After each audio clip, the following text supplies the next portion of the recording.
Hi everyone. So welcome to Four Women, Four Decades Life Lesson Conversations. In this series, we're talking to people from around the world about lessons they've learned that have helped them to see life and the challenges they face from a new perspective. So today I'm so excited to be talking to Matthew Stroud. Matthew is a 24-year-old English teacher at the University of Bordeaux in France. And after moving around various countries in Europe, he's experienced many forms of culture shock, isolation, struggles, and hardships. So he's here to talk about some of those with me today and also how he's been able to overcome them as well. Now, Matthew is technically my brother's friend, but I am totally planning to steal him from him. So, but yeah, I'm just so excited to speak to Matthew. I know I knew that I wanted to interview him right from the start because I knew that he would have something beautiful and wonderful to share with us today. So thank you so much for joining me. You're welcome. Thank you for having me. It's a very sweet introduction. I like it. So I know that you kind of sent me a few ideas of what you wanted to talk about today. So yeah, I'll kind of let you kick off and we'll see where the conversation goes. Yeah, no worries. Brilliant. Well, yeah, you summed me up in the introduction. I've moved around quite a lot, albeit by choice. So even as a kid, I was born in North London or Hertfordshire area, moved to Wales as a child, then moved to Bristol for my studies for university. And then after that, because I did my degree in languages, I moved to France twice for my Erasmus because there was a bit of a issue with that, which I'm sure we'll end up talking about. So I was in Paris for a bit. I was in Montpellier in the southeast, and then I was in Germany, and I also moved back to Bristol, and then moved to Hungary for a bit in Budapest to do my teacher's qualification, and now I finally, touch wood, settled a little bit more in France. I'm in Bordeaux at the moment. And I think that's the interest. That's something that I find really interesting to maybe talk about, is the moving around and trying to. It's a question I get a lot from people, as to, how have you done it? Are you not nervous? Or, where's the stability, etc. And in theory, they're right to ask those questions because you do lose a bit of stability by moving around so much. And also doing it in different countries where you don't, some like Hungary, for example, I didn't speak a word of Hungarian. I can order a beer, like the essential, and that's about it. But then for France, I studied the language, same for Germany as well. And I think it was these shocks that happened gradually as I was moving to these countries. There are different parts of you that you start to discover. And I think there's a saying as well, really badly quoted maybe, but about the more you learn a new language, it opens a new door. You learn a new part of your personality. It's a different way of communication. And I definitely think I found that once moving around, for France especially, because and Germany, I'm not the most direct of people. I've got that British politeness to the point, and that doesn't really work very well in many other countries. So I think that was a bit of a struggle at first, to try and settle down, I guess. And how, because that's a huge amount of movement. I mean, you're in your kind of early 20s, and yeah, that's a lot to kind of pack into that time. How did you find that? Like when you had to kind of start afresh each time, what was that like? I remember the initial beginnings being quite difficult. If I go back to like the earliest memory, it wouldn't be moving to Wales. I was only like 5 or 6 at that time, but moving to university, for example, to Bristol, I remember the day my parents dropped me off, I was crying my eyes out. I had a temper tantrum in a cafe, which was a bit embarrassing. And then all of a sudden, there was something that switched in my head, in the sense of, no, you need to be able to do this. This is what you want to do as well. This is your choice. I chose to choose a university 4 or 5 hours away from my hometown. I chose to move abroad to a different country to pursue my dream of, living the French life, teaching, exploring new cultures. So yeah, they all had initially rough beginnings. And I think one of the main turning points was the time I moved to Paris briefly. It was the beginning of my Erasmus year, so the year abroad that we had for studying languages, and I'd chosen to work in a advertising company in Boulogne-Billancourt, so just south of Paris. I moved there kind of in the summer as well. So August in France, no one's there. Like the French are on holiday, everything's closed. It's hot. I was on my own. I wasn't necessarily, although I spoke French, I wasn't necessarily at ease to go out and meet people and talk to people. And I found myself in this tiny studio that maybe, I think it was like 15 meters squared, so like really small. And I think that started to trigger, in a way, a lot of emotions of solitude, isolation, a lot of reflecting on decisions that I've made, or a lot of reflecting on words that I'd heard to just about me. Because you're on your own for so long, you start to reconsider the meaning of life and everything that comes with it. And that for me was a huge turning point, because I didn't last very long. The job didn't interest me. I found my colleagues to be a little bit not as welcoming. I was an intern, so you're the bottom of the barrel type thing. It's not the most satisfying feeling. And after a week, I'd had a huge anxiety attack, which I'd never had before. At the end of that week, I had a huge anxiety attack. I was phoning my head of department back in Bristol, so my language teacher. They were phoning my parents as well. I think it was like 10 o'clock at night. And then the next day at 6 o'clock in the morning as well, saying, you should come home. You're not well. You're not doing well. And I think that's something that stayed with me a lot ever since, is trying to discover whether or not it's a flight or fight system. So do you take off because it's not well, you're not doing well, you need to go? Or do you, power through and fight it? That instance, I was very glad to have flown and flew back home. I went to see a doctor. I was diagnosed with anxiety and mild depression, and had to take medication, which I was not at all happy about doing. I saw it as a huge weakness. It was like, what have I done to myself? I'm normally someone who's quite academically, at that point, was very academically successful. I was very confident. And when I told people I had anxiety, they were like, Matthew, you have anxiety? You talk too much. Like, you're so charismatic, but I think that was the time where I was, now looking back on it, I'm very happy that I made that decision, although it was difficult. Reacting to medication wasn't great. Having a counselor as well, who helped me so much and taught me to try and compartmentalize all these thoughts and different things from my past or my background, to try and push forward. And that I used in effect when I moved back to France a few months afterwards. So I had to do it very quick. Otherwise, I had the fear of not being able to pass my year, redo the year. And as you know, in the UK, it costs a lot of money to go to university. I didn't know if I'd be able to take student finance. So there was a bit of pressure on me to do that. And I went back to France, but this time to a language school in Montpellier. And there again, the beginning, very difficult. But I tried to surround myself with things that made me happy. So I would take time by myself to go about and walk around the streets, really take in the experience and remind myself why I'm there. And it wasn't because of the academic pressure of, you need to do a year abroad, you need to succeed in this situation. It was the case of, this is the dream that I always had as a kid. I always wanted to be there. I always wanted to be in France and speak a different language and to really immerse myself in a new culture.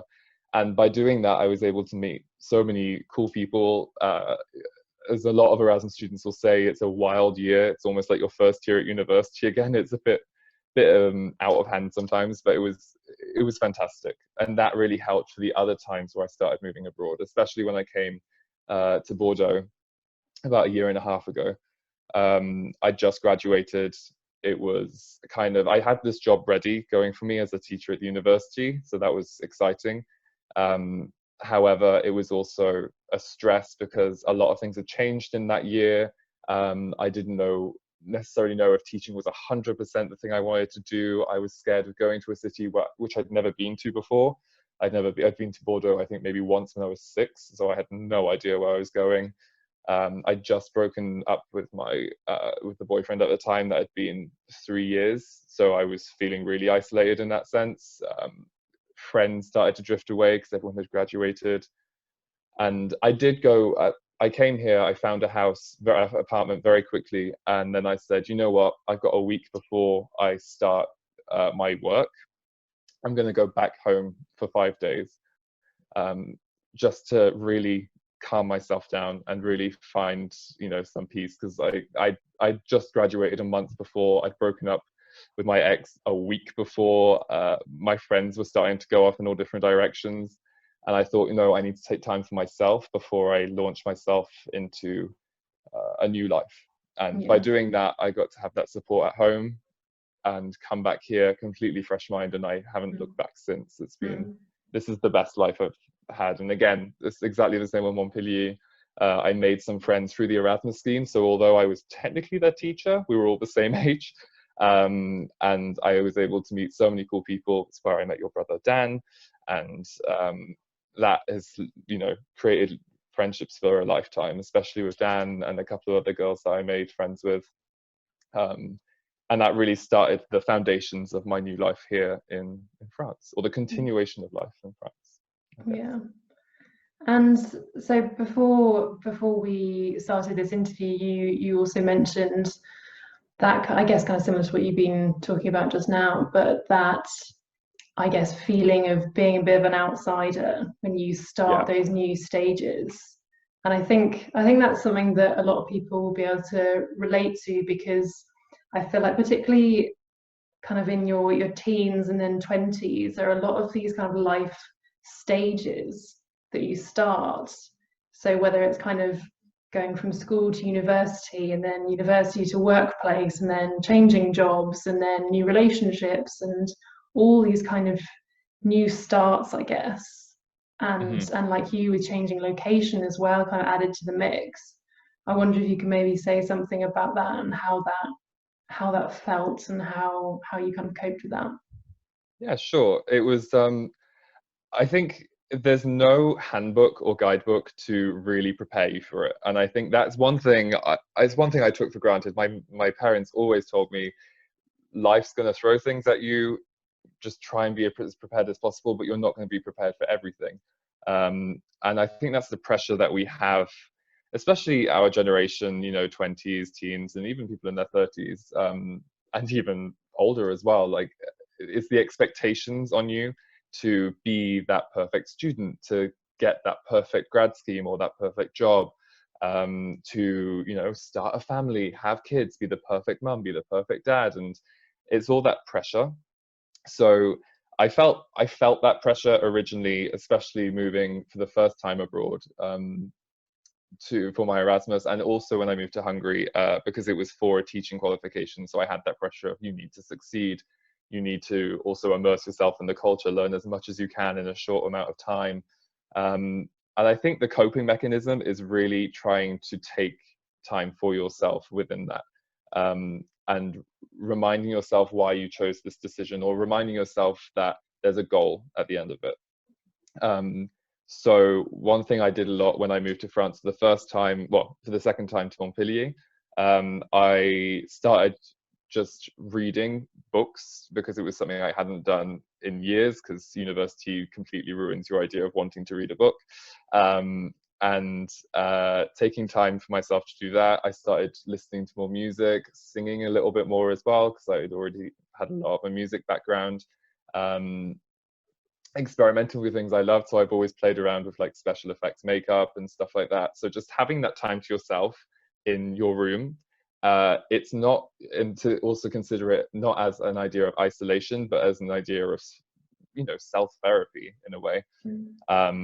And by doing that, and also talking about it to people, and always being able to know that I have someone to call, not forgetting what you have left behind, speech marks, because, you know, life doesn't just stop and start, life continues, it's a continuous flow.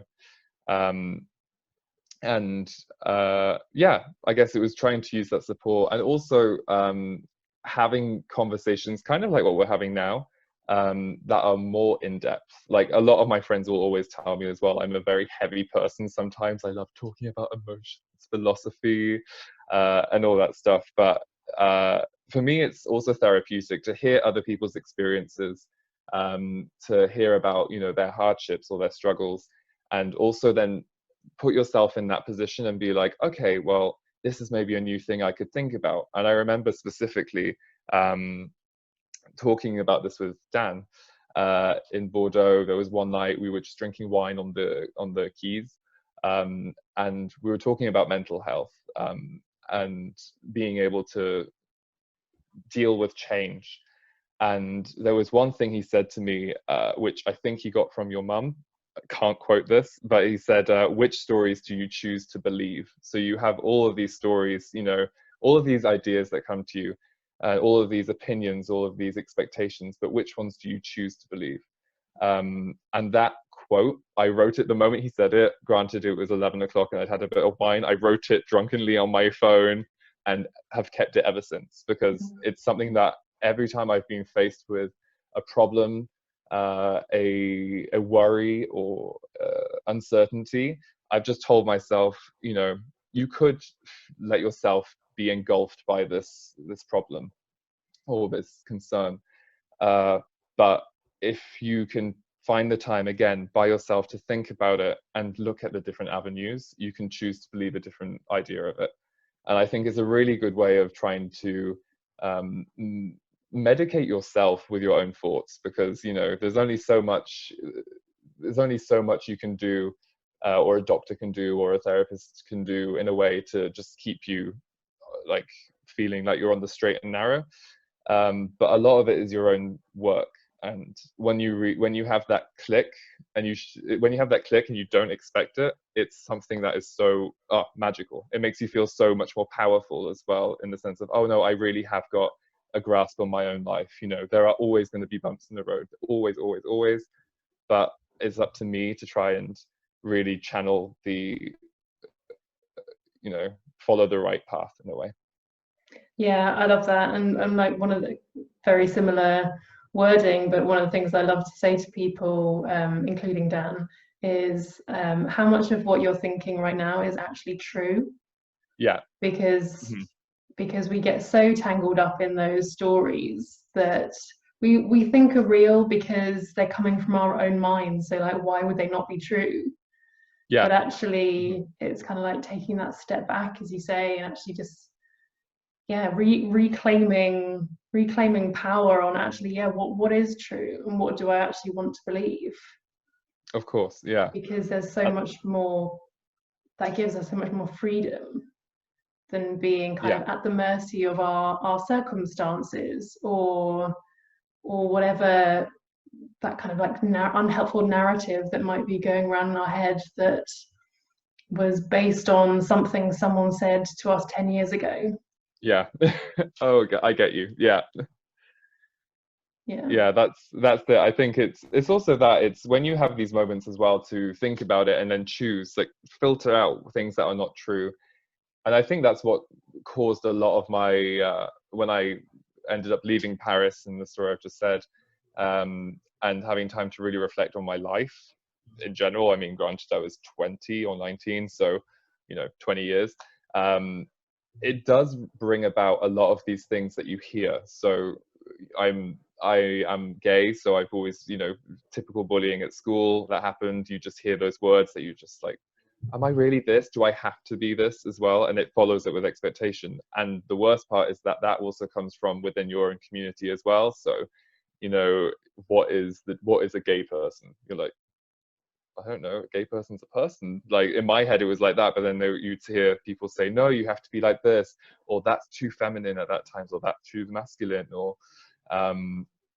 you get these expectations put upon you, and you just think, actually, no, this is my narrative. This is how I'm going to go about it.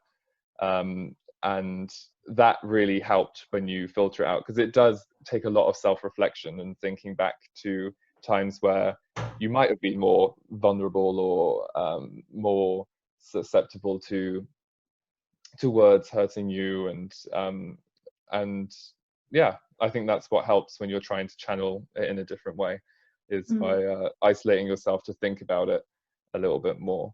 Obviously there's the danger of overdoing it as well and thinking way too much about it, and that's why I think you should always try and like give yourself a certain amount of time. One thing my mum always told me as well is, if something bad has happened, or something that's really made me upset, because I'm the first person to start panicking and screaming about it, she said, give yourself 15 minutes to mope about it, be sad, like cry into a pillow, you know, everything like that. But then afterwards, be kind to yourself and stop taking out that aggression on yourself or on that pillow, to really just center yourself again. And yes, it will come in waves. You'll feel low again at a certain time, but then never forget how you went over it the last time. Sometimes you have to try different techniques. Sometimes you have to try different ways of thinking, and there's no correct way for every person. Every individual has their own way, but there's always a good way of sharing the advice, talking about your feelings, your thoughts, but knowing when to filter it at other times as well, not to just let that encapsulate your life and be the only thing you can talk about. Yeah, no, absolutely. And I think it's also like allowing ourselves to feel whatever's coming up. But I feel like we've talked about this in our most recent event that we did, about when we have kind of so-called negative feelings, kind of feeling anxious or depressed or sad or lonely or whatever it might be, that we're kind of conditioned to suppress those because they're bad. We shouldn't feel them. We need to do everything we possibly can to avoid them or numb them, whether that's like with antidepressants, like you said. I mean, I've been on antidepressants before and I hated them as well. Yeah. Because it's like that's exactly what they're doing. They're numbing what is a totally normal human experience, to feel everything. Like who decided one day that actually no, it was bad to feel all of those things, and literally just that's a really good way. Yeah. Putting off limits, like half of our kind of human experience, saying that's bad, we have to do everything to avoid it or numb it. Yeah, how crazy is that?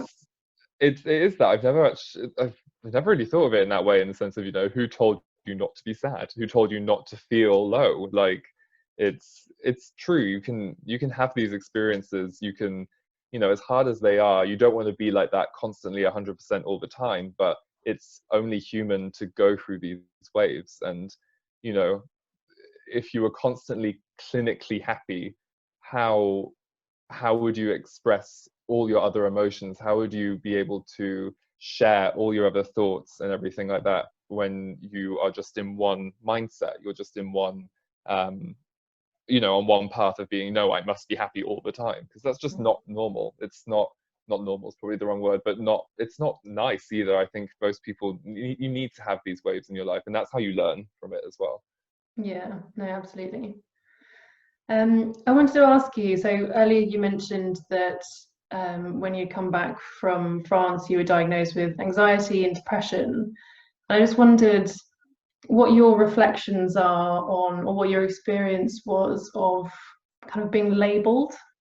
I think like this is something that I've spoken about a bit in the past, like when I had an eating disorder and that kind of eating disorder labelled was slapped on me. And then I kind of felt like I had to live up to it, and there were all these kind of additional expectations that came with it.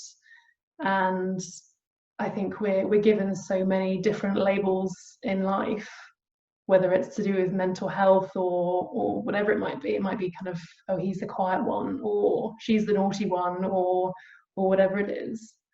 But I'm just curious, just to kind of hear any reflections you might have on that and your experience of that. Yeah, I think you've hit the nail on the head.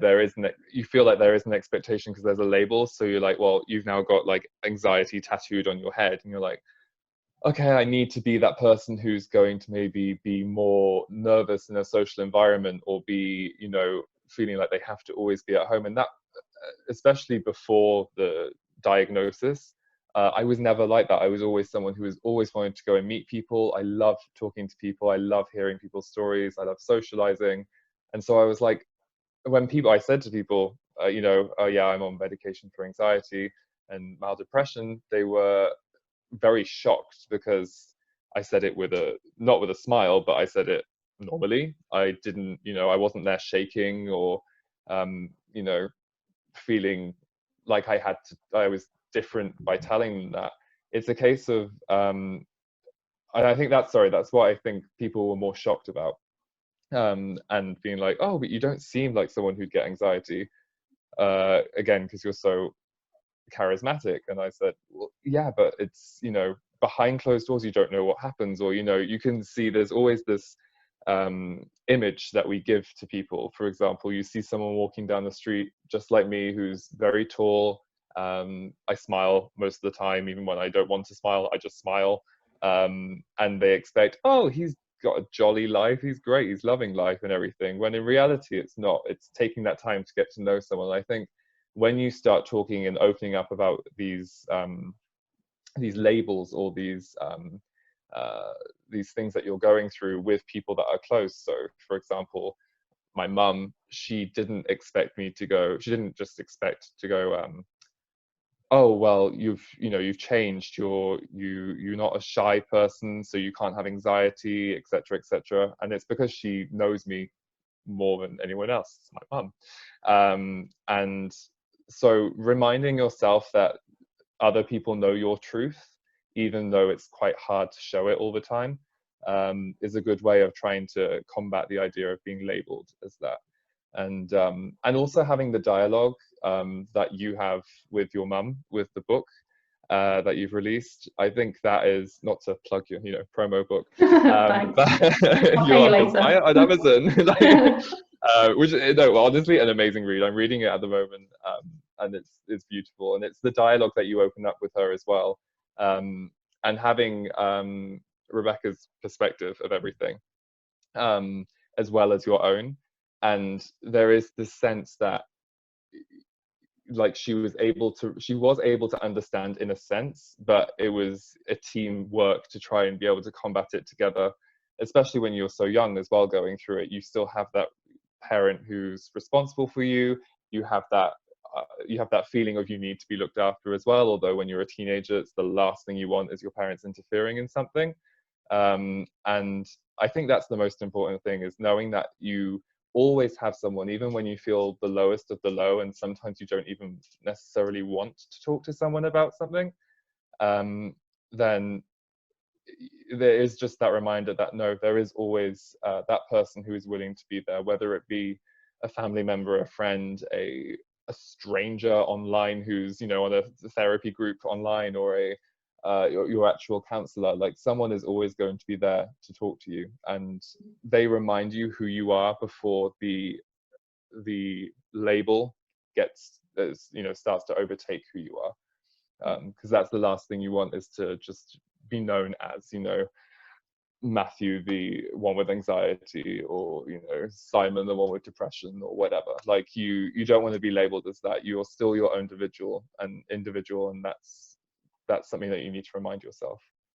Yeah, absolutely. Wise words. Thanks. And I'm curious, like, this kind of 4women4decades, it's for women, but it's certainly not just for women.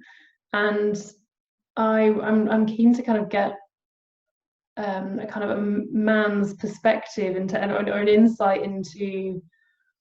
I mean, you hear a lot about men. I mean, when kind of boys are growing up, it's kind of, oh, man up, or boys don't show, men don't show emotion, all that kind of stuff. And I just wonder, did you kind of experience that as well? Is that something that's very much kind of still widespread? And just wondering, just from a man's perspective, as I don't have that, what your reflections are on that.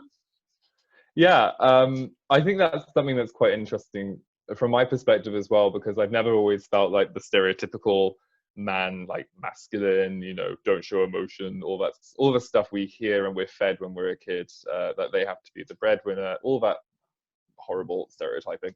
I think from a young age, I was told no a fair bit, and I can't fault my parents, you know. But again, like I said before, there's no handbook in how to be a mum. There's no handbook to be a dad, anything like that. But when I was a kid, I remember specifically being told no when I wanted to buy a Barbie doll and not an action man. When I wanted something pink, I remember one time they got me a pink skipping rope, and it was the best day of my life. And you know, you have those moments where I think there were moments in my childhood where you were told no, and that didn't help later on, because I think it put up a shield, especially when it came to my sexuality, my coming out. I was about 15, 16 when I came out, and then also being alone when I moved away from home to university, and you're suddenly this individual with, you know, I have responsibilities, but I'm free from my parents, and you just discover this new world of freedom, but then you want to try and it makes you reflect on things that have happened to you when you were a child, or makes you think of, you know, the ways you were told, no, you can't do this, or you shouldn't do this.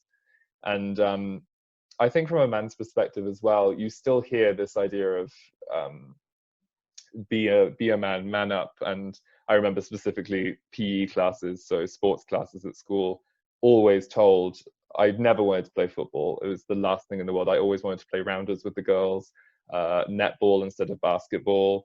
And I just remember my PE teachers being like, you know, man up. Or, you know, I wanted to always wear trousers because I had circulation problems, so I didn't want to be in a freezing cold field with shorts. And they were like, no, the men are wearing shorts, girls get to wear trousers, man up and stuff. And although I don't think there was ill intention behind it, I think it's still something that is present, with the expectation of, you know, you shouldn't show your emotions as much. You shouldn't show your weaknesses as a man, because you're not weak, you're a man, like, type thing. And I think it's the same reverse psychology as well for girls as well. Like, women are told from a young age, you know, it's okay to, you know, they'll cry, they'll do that, whereas some are not they're not, you know, ready to cry or open up about their emotions as they are stereotypically portrayed to be.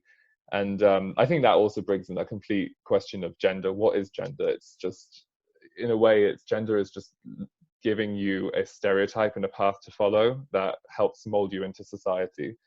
And yeah, I think with men opening up about their emotions and opening up about mental health and their experiences is so important. You see statistics go around, you know, those little posts on Facebook saying, you know, a certain percentage of men are the population who will commit suicide, or who will have mental health issues, or etc., or even, you know, victims of domestic violence. All these statistics, and you never really think straight away man. You know, when you see domestic violence, you don't think man the victim. Or when you see like mental health issues, you don't think of a, you know, butch bloke called Bob opening up about his, you know, emotions to someone else. And I think that is something that we are starting to change, by seeing, you know, more people come forward and be open about their experiences. There's no weakness in talking about your darker or harder times. I still think there's a long way to go, though, in the sense of listening to each other, not making it a gender battle in the sense of, you know, well, men are this, men are that, or women should be this, women should do that. It's a case of listening to each other and working together. And that's the whole point of, you know, what you're doing with this series. You know, although the title is, you know, for 4 women, it's completely open to everyone else. It's opening a conversation and just reminding people that, you know, no matter what your gender is, your age, your sexuality, your race, your background, anything, you are allowed to feel emotions. You're allowed to have those hard times, and to talk about it, and to talk about your ways of coping with things, because everyone has their voice. So yeah, I think that's what I think about that. Yeah. Thank you so much. I think that kind of feels like a natural place to stop, but thank you so much. I have no doubt that people will find this conversation hugely helpful. I certainly have. Thank you So very thank you much. very much, Matthew. Everyone who's watching, I hope you have enjoyed this video. This is part of our 4 Women, 4 Decades Life Lesson Conversation series. And you can find lots of other videos on our YouTube channel from this series, as well as the events that we've been holding. So make sure you check them out and make sure you subscribe, and we'll see you next time.